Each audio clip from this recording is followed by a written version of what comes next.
Hello everyone, my name is Nabila Azzahra Salsabila and you can call me Nabila. In this video, I will talk about phonotactics. But first of all, let me ask you something. Have you ever heard a word that sounds strange or doesn't even sound like English? If yes, then it happened because of phonotactic rules. In this video, I will talk about what phonotactic is, how it works in English, and some examples that will help you to understand it better. So let's get started. First, what is phonotactics? Phonotactics refers to the rules in a language that determine which sounds are allowed and how those sounds can be arranged to form words. Even though humans can produce many different sounds, not all sound combinations are acceptable in every language. Each language has its own phonotactic rules. Phonotactics in English regulates several important aspects of sound structure. It controls the order of consonants and vowels, the position of sounds in a word, whether they appear at the beginning, middle, or end, and which sound combinations are permitted or prohibited. For example, the STR in consonant cluster is allowed at the beginning of English words, as we can see in the word street. However, the sound ng or eng is not allowed at the beginning of a word in English. That's why a word like ngop does not sound like a correct English word. This shows that English follows specific phonotactic rules that shape how words are formed and recognized. After discussing phonotactics, which explain the rules of first sound combinations in English, we now move to another important concept in phonology, which is syllables.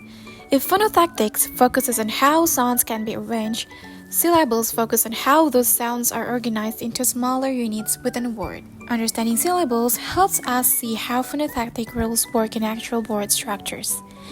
To better understand how English words are formed, let's begin by discussing what a syllable is and how it's structured in English. In English, syllables generally follow this basic structure. Here, C stands for consonant and V stands for vowel. The brackets show that consonants are optional, but the vowel is mandatory in every syllable. This means that an English syllable can have up to 3 consonants before the vowel and up to 4 consonants after the vowel, but it must always contain 1 vowel.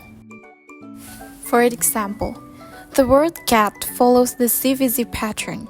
It has the consonant C before the vowel A and the consonant T after the vowel. The word play follows the CCVC patterns because it has 2 consonants BL before the vowel A.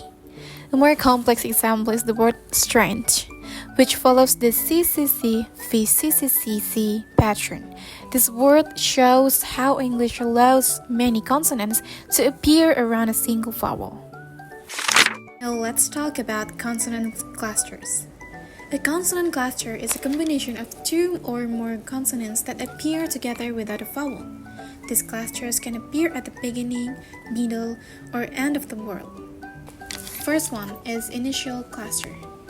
Initial clusters are consonant clusters that occur at the beginning of a word. In English, a maximum of 3 consonants is allowed in the initial position. The most common pattern is S plus stop or plus liquid. For example, the SB on spoon and STR on street and PL in play. Some clusters are not allowed in English. For example, B and TL. The word street has the initial cluster, which is like STR, which follows English phonotactic rules. Second is medial clusters. Medial clusters occur between 2 vowels. Examples in the extra and in the doctor. These clusters help maintain the rhythm and flow of English words. And last cluster is final cluster. Final clusters appear at the end of words. English allows relatively complex clusters in this position, as long as they can be pronounced naturally. For the example is helped, the LPT in the last, and texts and KSTS, and sixth, The word text has final clusters KS to TS, which is illegal in English. Now let's talk about vowels. Vowels are the core sounds in English syllables. They are essential because they allow words to be pronounced clearly. In English, vowels can be short, long, or diphthongs. Every syllable in English must have a vowel or a vowel sound because the vowel acts as the nucleus or center of the syllable.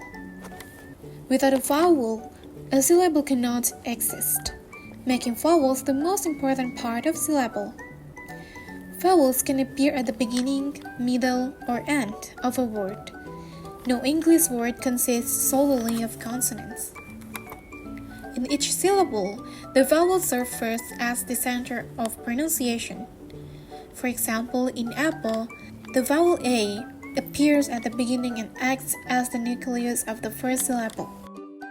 Even though vowels can combine with consonants in many ways, not all combinations are allowed in English. For example, the cluster TL is not allowed at the beginning of words. Therefore, forms like tla are not considered valid words. Alright, that's all for our discussions about phonotactics. We've learned about syllables, consonant clusters, and vowels, and how they shape English words.